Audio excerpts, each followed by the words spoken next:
He's like, they're armed. They're gonna kill us. We're arriving at Hockenheim. Incredible selection of cars. We have the 2 Formula 1 cars for the road here. You've got entry-level Ferraris worth of value in just the bolts. I'm going for a drive in the Pagani Huayra R. We're doing a lot of sideways action, drifting a lot, which I wasn't expecting. The noise is crazy. Let's have a look at the car that started the hypercar segment, the McLaren F1. Tonight, we're gonna see the reveal of the W1. Get to see my baby, my favorite car of all. She told me she could source crocodile skins. She had a family friend who had the only farm for crocodiles in Africa, Niloticus, which is Nile crocodiles, and in Asia, Siamese crocodiles. And Hermes, all the big brands, they have a quota. They can have a certain number of Nile crocs and a certain number of Siamese, so it's fair for both continents. Because generally people prefer Nile crocs because they're wider. Anyway, there was one farm in Asia which started breeding Nile crocs, and she had access to them. In chatting, I told her I need to find a gold supplier because I got this contact in Las Vegas who's looking to buy gold. She'd phoned around and she'd heard of a seller in Zambia that had gold at a 40% discount on LBMA, which is the London Bullion Market Association, which is the world gold price. She introduced me to them. I had to find the money to buy the gold. So I went to Zimbabwe. Because growing up, one of my fellow classmates, his father was a jeweler. They were very well off, but his father had invested all his money in a bank, which went under, and they were getting high interest rates. So they'd lost everything as a family. So I told him about this opportunity. So he spoke to some of his late dad's friends. One person introduced us to another person, and eventually met someone who I convinced of this great opportunity where we'd buy gold at 40% discount, sell it at world price, and double our money. I can't remember the exact quantity of gold. I think it was about half a ton, but it equated to about $20 million we needed. I flew with my friend from Zimbabwe to Zambia. The people I met in the nightclub in Bangkok flew from Bangkok.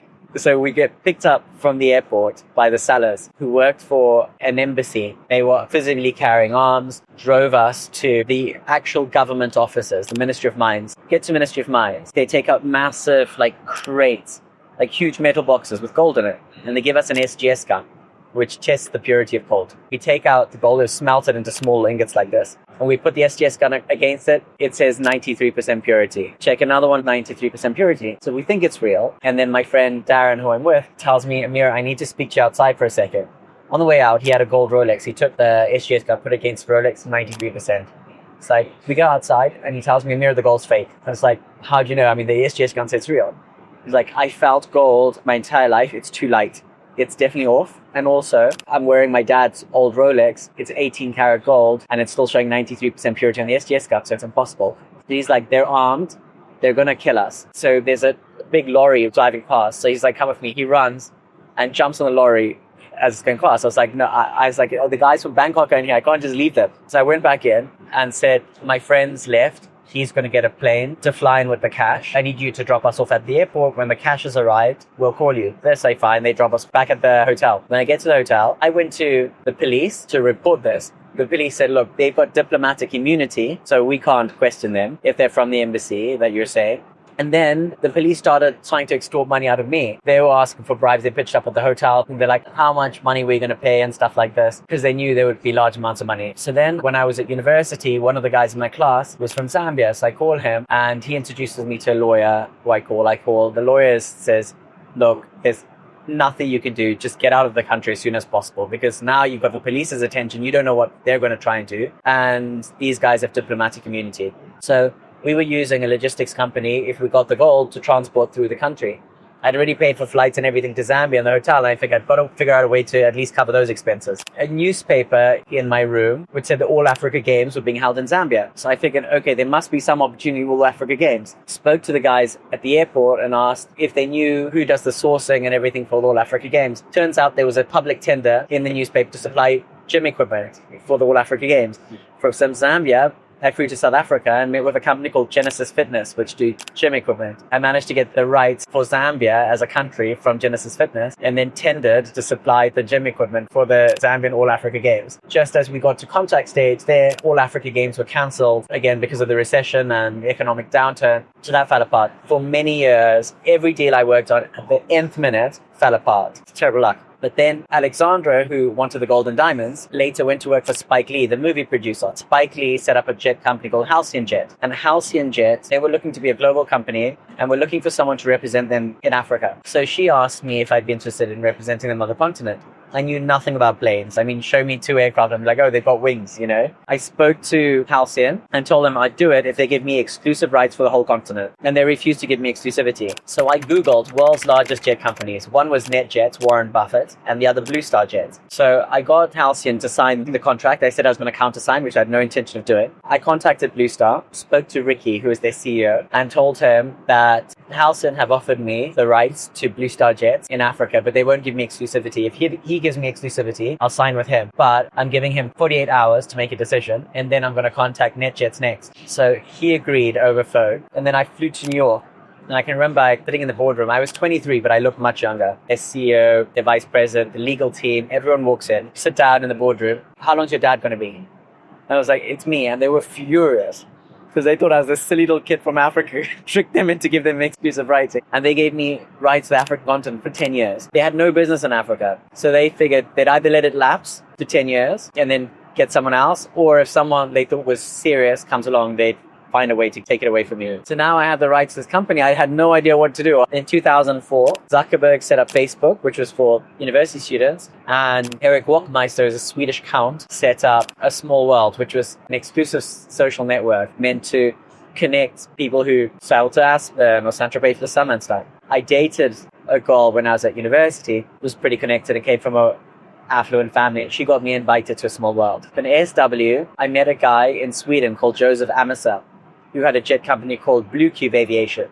And so on ASW, it says your age, your education, everything. So I wrote to Joseph and said, I am the managing director for Blue Star Jets for the whole African continent. So he writes back saying, what's your phone number? So he phoned me. He's like, how the hell does a 23-year-old own the rights to Blue Star Jets in Africa? So I told him, and he's like, you've got balls. I'm going to help you. And he just took a liking to me. And every day from 4 p.m. to 8 p.m., he'd come on Skype and taught me how to run the business. One of my first clients were when I was booking the jets for them, I contacted a jet company in Chicago called Charter Jet International. It was owned by a guy called Dennis Yans. Trying to book this jet, I didn't know any of the correct terminology or anything. He could tell I didn't know what I was doing. And he's like, sorry, who did you say your client is? So I said, and I explained to him the whole story and stuff. He's like, look, if you ever need help, call me and I'll help you. So between Joseph, who I'd speak to every day for 4 hours, and Dennis, who I call once a week or twice a week, would speak for an hour or two. And if I had any problems, I'd phone him and he'd tell me what to do. These two guys mentored me and helped me build my business to what I was. And then I did so well. They then gave me the rights not just for Africa, but then for the whole of Asia. Had offices in India, Hong Kong, then the Middle East. I had the office in Greece, Monaco, Switzerland. Ended up owning every Blue Star Jets office outside of North America, which was still small compared to North America. And then Blue Star Jets merged with Apollo Jets. So Blue Star Jets no longer existed, which meant I no longer had a non-compete agreement in place. So I could set up my own business from scratch, which is when I set up Vimana. So that's how I set up Vimana. We're arriving at Hockenheim. Der Group, who are the official dealer for McLaren, Pagani and Bugatti, are hosting a day for their clients and are presenting our prototype, the Naran, to their client base.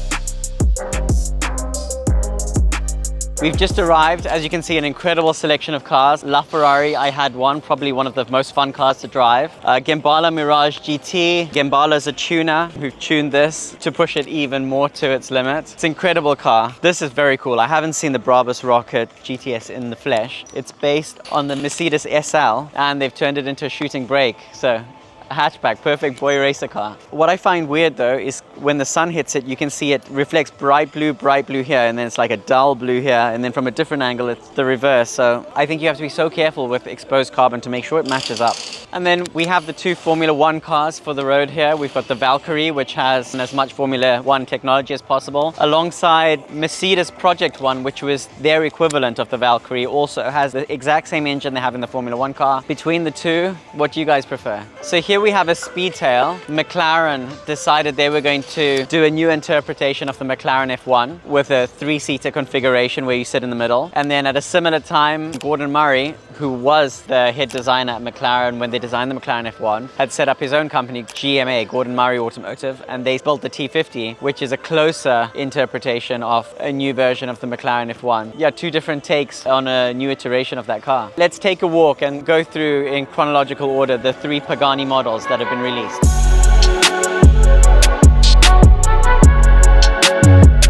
They built the Zonda first, followed by the Huayra and then the Utopia. So here we've got a beautiful example of a Zonda. It's the Zonda F, really is a piece of art. One of my favorite cars as a child. And then onto the Huayra, which is also beautiful as a driving experience when you compare the Zonda. And Huayra is more for cruiser, the Zonda is more hardcore and aggressive. And then finally, the Utopia. So beautiful. The thing with Paganis, you can look at them for hours and hours and you just constantly notice more details. When it comes to attention to detail, I don't think there's any brand currently which does it as well as Pagani. If you look at every single part of the car, it all looks like jewelry. They really focus on every little bit. I mean, I think just every bolt on this car is titanium, and there's over 100,000 euro of titanium bolts on the car alone. So you've got, an entry-level Ferrari's worth of value in just the bolts. So I'm with Erwin. He heads sales for Bugatti. It's probably the most successful Bugatti dealer worldwide. We're standing next to the bolide. We did a video in Erwin's showroom at Motor World a few weeks ago. Erwin, what's your favorite car here? To be honest, it's the Chiron Pure Sport. Should we have a look at one? There's one. I drove this around the Dubai Autodrome. It's a fun car to drive, I like it. It's kind of comfortable, so you can drive longer distances without any problem. But I noticed a big difference driving this versus the Supersport. The Supersport felt so heavy. Yeah, it's like the most sportiest version you can get from the Chiron. So that's like, even the gearbox is 20% quicker in shifting, so that makes a difference. If you compare like to a Chiron Sport and the Pure Sport, it's almost 1 second less to 300, from 0 to 300. You really feel it. I drove them back to back. Yeah, it's huge different. The only point is it's limited to 350 kph. So slow. And here's the same car that I nearly put a deposit on a few weeks ago. It keeps following me everywhere I go. It's a Veyron Gros Sport Vitesse, 1,200 horsepower. It's a driven car, so that was got 28,500 kilometers. Very rare and very nice spec on this car, so it's a high spec car. Fun to drive. It's one of the cheapest options you can have on a W16 open roof. And it's an icon. I mean, when people think Bugatti, they think Veyron. They don't say Mistral or whatever. The average person, because I mean, this was revolutionary when it came out. It created the hypercar segment. When it comes to reliability on a Bugatti, if you want a high performance car that's reliable, this car has over 100,000 kilometers on the clock. Hi, I'm Ameerh. I'm Etienne. Nice to meet you. Nice to meet you, and congratulations for your wonderful car. Thank you. And for your drive in the Yes Coast and everything. It's just your entertaining. So my name is Etienne Salomé. I used to be working for Bugatti for 12 years, and the last 2 years as director of design. Maybe before we look at the car. The car was done in 2009 as celebrating 100 years of the brand. We have done this with a W16 engine. So this is actually a really working car, not a performing car, but it would drive on its own power. But here, because it's not a rear mid-engine and it's like a front engine, so you can see that the suspension domes are like quite close to the engine, which makes that the quad turbo did not fit. We can see here this butterfly opening, which is also very common to how Bugatti Type 35, and actually Galibier is the name, Galibier Concept 16C. The C actually stands for compressor. That's what I meant with the idea that we could not fit the 4 turbos from a technique point of view, but also we did not really want the 4 turbos. So we made a compressor which actually sits in front of the engine, so the length of the bonnet actually allowed that, and it only delivered 800 horsepower. This was the idea that how do I travel from A to B in the most elegant way? And very, very quickly, elegantly. What makes a Bugatti immediately recognizable? Well, you have obviously the horseshoe in the front, the signature line on the side, and then the center line. So center line accentuation is on the bonnet, just as a little ripple there. But I made it with a holder of the rear view mirror. When you sit inside, you don't really feel it. When it sits there like next to you, you don't really see that. It does not disturb the view. And then it continues over the whole car. But then also towards the back, it makes the third brake light. And then it's still very like a boat tail towards the back of the car. It's interesting how you've enclosed the number plate as well. Completely enclosed, like aerodynamic. It's a little bit of, my design philosophy is less is more, but it's more the idea of a project is finished when there's nothing left to take out. We call it the pipe of an organ. So you have these 8 tailpipes. This was completely done as the first time in royal blue tinted carbon. The whole entire B surface, and all that you see here, the front fender and the doors, were all polished aluminum. And the interior is incredible. I mean, it still looks so fresh and modern. Interior is completely crazy. Obviously the car is like soft door opening. Obviously the leather is semi-aniline and very unique. We worked for the first time also before even Singer did that with like the complete woven leather. So this is no carpet, leather everywhere, even some details. This is... Walnut. No, it's actually roots of giant sequoia. Really? And then we had like obviously a watch in the center, which was a tourbillon watch. So for example, Franco was wearing this one, this made by Parmigiani. And then you could open it to click it out and put it inside the center of the car. This one is made with titan and forged carbon. You just open this one and then put it inside, so that basically this would be center of the car. But if you would leave the car at the hotel, then you could take it with you. Last but not least, I want to show you the passion, to the attention to detail. You can see there is no mesh. Yeah. The mesh is the same part of the horseshoe. It's all machined into one single piece billet. It's incredible. In overall, the look of the car as a little tour. Long time I've not seen this old friend, but yeah, thank you Franco for bringing the car here. What are you most proud of all the cars you've designed so far? After this, in 2019, we did the car La Voiture Noire, which obviously I'm responsible for the interior of the Chiron, but I was also responsible for the exterior of the car. So I think it's the first and only time where the same designer does the interior and the exterior. When I started the Naran project, the La Voiture Noire was my inspiration because I've never seen a car with so much presence, and hence my car being so big and wide. I wanted to have as much presence as the Voiture Noire. So Nice. if you have time, I'd like your feedback on the design. Do you want to have a look? Sure.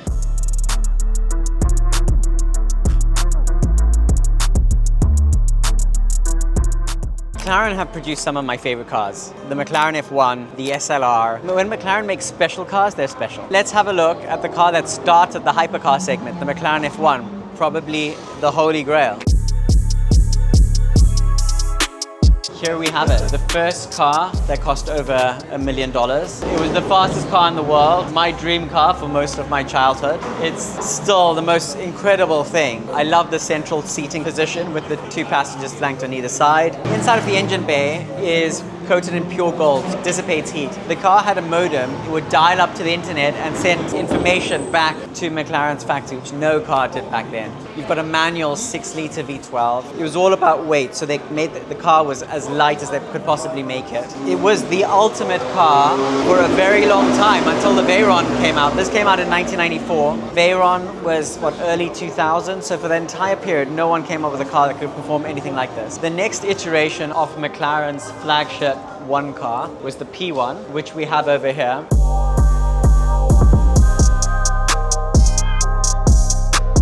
And this was part of the Holy Trinity, which was the P1, the LaFerrari, and the Porsche 918. When it came out, those 3 cars were the highest performing cars in the world. And later tonight, we're going to see the reveal of the W1, which is the 3rd in the series of ones. I have one on order, which I get in January, which I'm excited about. I haven't spec'd the car. I haven't even seen what it looks like yet. So I'm very excited to see the cloth come off at 7 p.m. I'm going for a drive in the Pagani Huayra R as passenger, which I'm never the biggest fan of doing, but it's such an incredible car, I can't miss this opportunity. It's a track-only car, the Huayra R. It's their ultimate iteration of the car, not road legal. Yeah, I'm looking forward to it.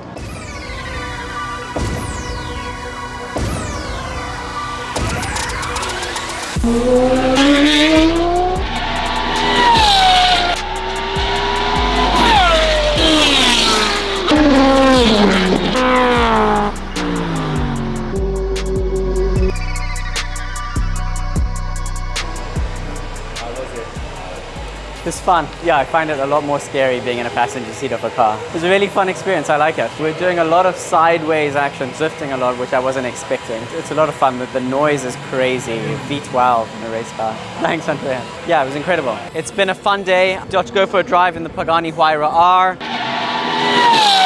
Get to see all these beautiful cars again. And then get to see my baby, my favorite car of all. I mean, even though I'm biased and it's in great company, I still think it has more presence than anything else out here. Guys, look at the size of this compared to the Project One or the Valkyrie over here.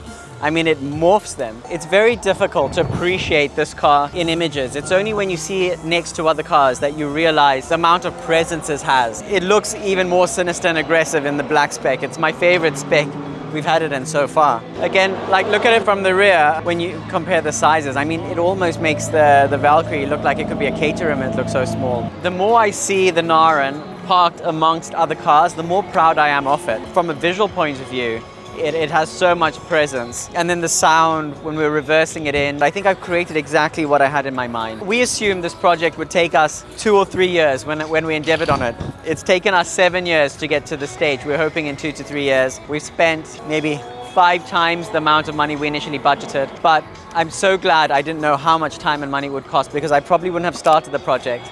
And I'm so happy, I'm so deep into it that I can't not continue going, because again, I'm so proud of it. I really believe I'm going to create history with this brand. It's very easy when you're in the mix and involved in the day-to-day of a project to forget how exciting it is. But every once in a while you take a step back, like today when I'm seeing all these cars lined up here, my car alongside it, and it really is a pinch yourself moment. It's so exciting, and I'm so lucky to be able to be fulfilling my dreams.